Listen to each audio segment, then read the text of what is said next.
Our next World Cup watch feature is on the Monaco playmaker Maghnes. I was watching him last night, orchestrating Monaco's 2-1 victory over Marseille. This is a guy who we've been sort of waiting to really explode at the very highest level. He's a wonderfully elegant attacking midfielder. And last season, it did look like he had finally arrived, if you like, at that top level. He was being strongly linked with a move. Tottenham among the Premier League clubs who were looking closely at Maghnes. He has since broken into the France squad. I think, I'd be lying if I didn't say that he's been a bit inconsistent this season, but in the last weeks, and particularly in those Champions League games, he's been absolutely superb.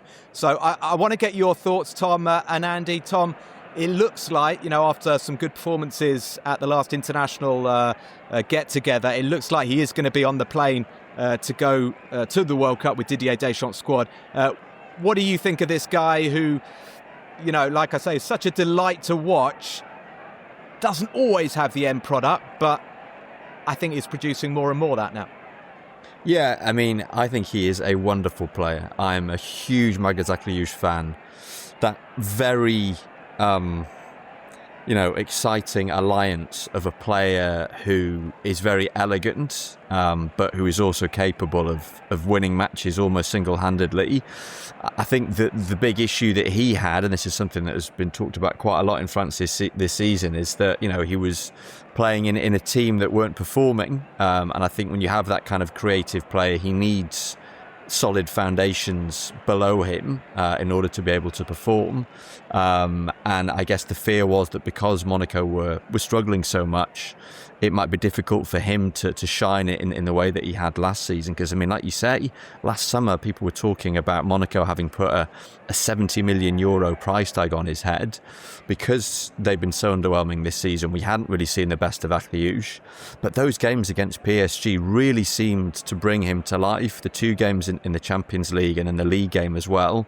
He got 2 goals, 2 assists across those 3 matches and just looked back to his best. So, that's been great to see. Shone during the international break, set up that goal for Marcus Thuram in the win over Colombia. Looks to be the kind of, first choice backup for Ousmane Dembele on the right flank for France. And, didn't get on the score sheet against Marseille last night, but again, looked close to his best level again.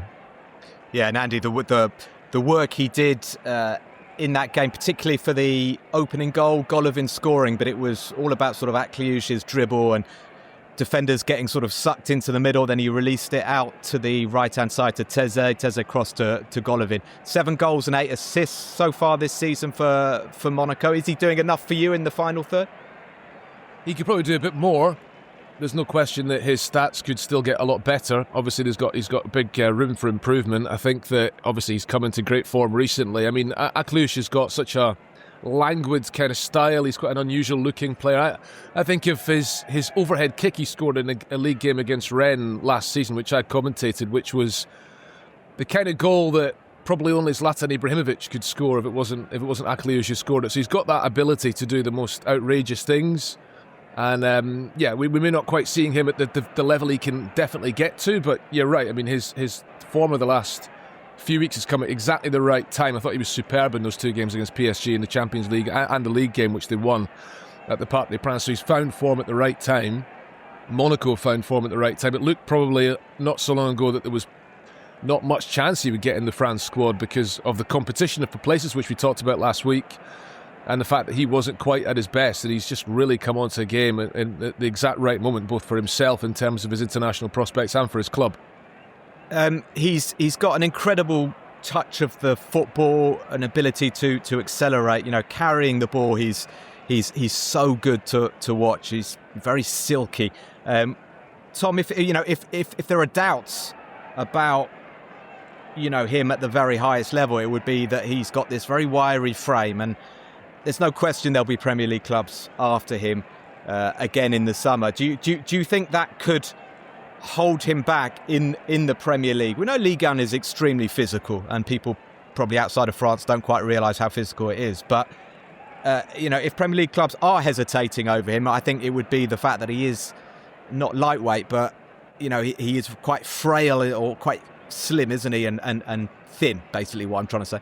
He is slender, but he's quite sturdy. He's quite wiry. I think for someone of that kind of physique, he's able to withstand challenges, and he works so hard as well. I mean, his off-the-ball work is exceptional, and I think that's something that all top-level clubs look for these days in attacking players, but particularly in the Premier League.